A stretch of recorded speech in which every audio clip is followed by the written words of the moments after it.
Alors la formation fait un bac pro aménagement paysager. Donc le cœur de la formation, c'est le végétal, la connaissance du végétal, la reconnaissance des végétaux, mais aussi tout ce qui est aménagement, c'est-à-dire la petite maçonnerie, la création de murs en pierre, de dallage, de pavage. Donc ça fait partie aussi de la formation. En même temps, on a un MAP, un module d'adaptation professionnelle, qui nous permet d'entrevoir la conception paysagère, la réalisation de plans. Donc pour ce qui est du recrutement, nous avons essentiellement des élèves de 3e, mais parfois nous avons aussi des élèves de CAP, travaux paysagers.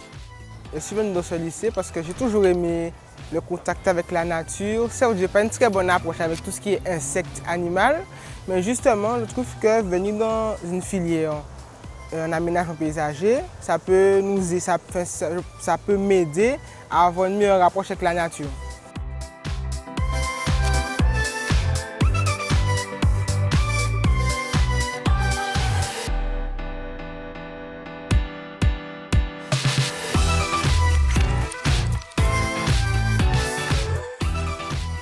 Pour ce qui est du contenu du cours, en fait, on a 5 modules professionnels.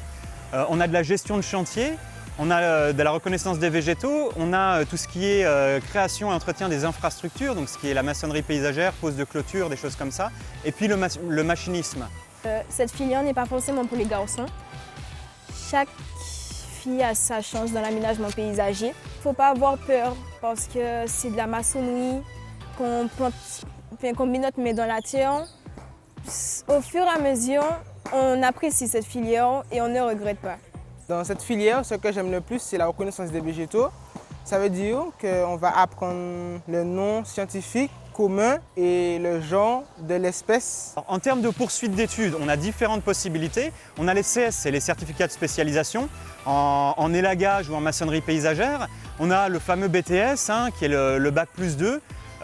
Nombreux sont nos élèves qui poursuivent en bac plus 2. Mais après, il faut savoir que pour les plus motivés, ça continue en école d'ingénieur, voire même en bac plus 7. C'est architecte paysagiste, donc à Versailles ou à Bordeaux.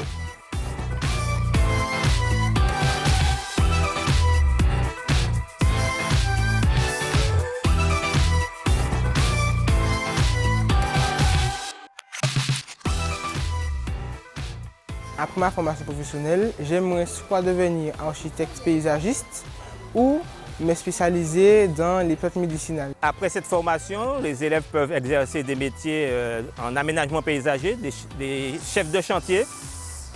Ils peuvent créer leur entreprise d'aménagement ou de création de jardins. Alors il faut savoir qu'en Martinique, on a énormément besoin de jardiniers paysagistes. On le sait, notre département vieillit et les gens ont besoin de services pour notamment faire leur jardin.